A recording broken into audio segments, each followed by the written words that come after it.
might just be one of the worst financial decisions I've ever made. And I've made quite a few of them, but this is probably the worst one yet. Would I do it again? Yeah.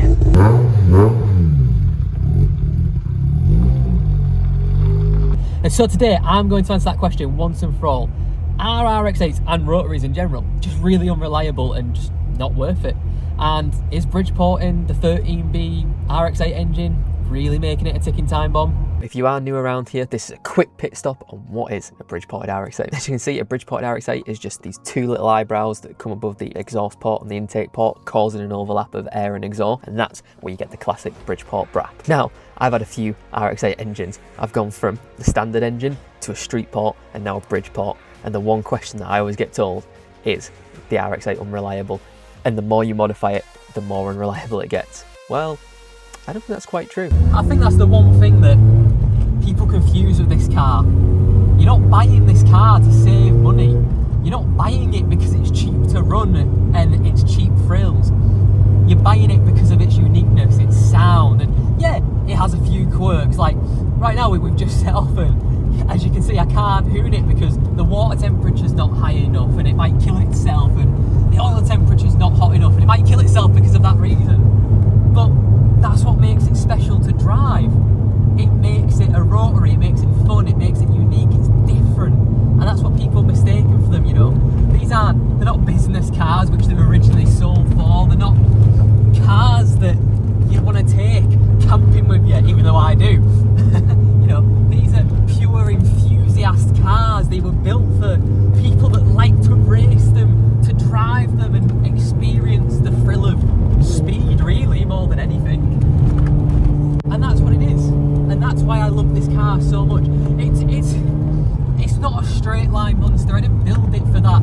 You know, if I wanted a straight line monster, I'd just go buy a VW Golf or a Fiesta and modify it and tune it that way. That's not what these cars are for. These cars are built to be fun to drive all the time, not just a straight line power horse. And that's the good part of them, it's the fun part of them. Now, don't get me wrong, I'm not an idiot. These cars need a lot of love and attention. If you can't give them that love and attention, then they're just not worth it. They are going to break on you, you know. The apex seals will go, the coolant seals will go in the engine. They'll have little problems here and there if you don't look after them exactly how you're meant to. And in that way, they are temperamental, you know. They're not a car that, you know, you can just leave and not do an oil change for 60,000 miles, you know. They're not that type of car. They need babying, they need loving. And by babying, obviously you need to redline it every single time you drive it. That's a given with these cars, you know. You need to be a little bit extra tough loving on them, you know.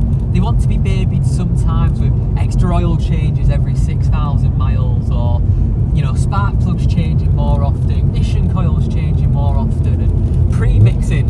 And obviously, you know, I don't need to pre-mix anymore because I've got my clean oil feed system from Rotary Performance, which is fantastic, you know.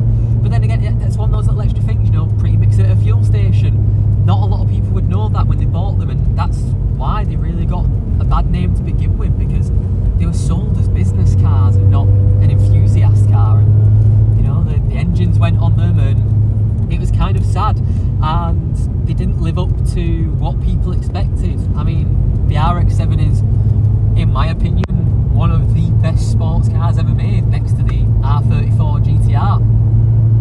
And it doesn't live up to that heritage. I'm not stupid, you know. I love this car, but God, it doesn't live up to the heritage of the RX-7. But it's not meant to. It's not turbocharged. It's not this 90s aesthetic-y sports car, you know.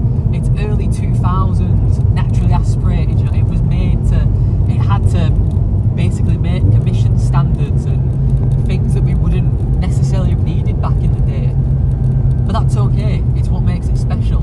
It's what makes it a really, really fun driver's car. And I think that's the key point, is it's a driver's car for people that want to drive it. It's not going to do it any good sat in a garage not doing anything, you know. It's not going to do it any good driving around town doing 5-mile journeys where it's not warmed up and you're turning it off, because you can't do that. The car has to warm up nice. It has to redline to clear out some carbon. It has to breathe and be alive, and the engine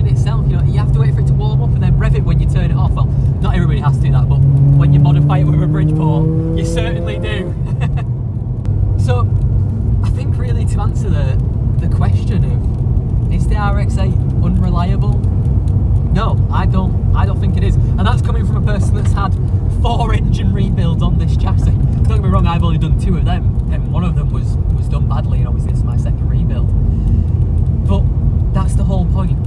If the car's not looked after, if the owner's neglect it, and by neglect it I mean treat it like a normal car, it's gonna break. It's not gonna like you. It's gonna hate you and break. But if you give it that little bit of care and attention that it deserves, then you're just gonna love it just fine.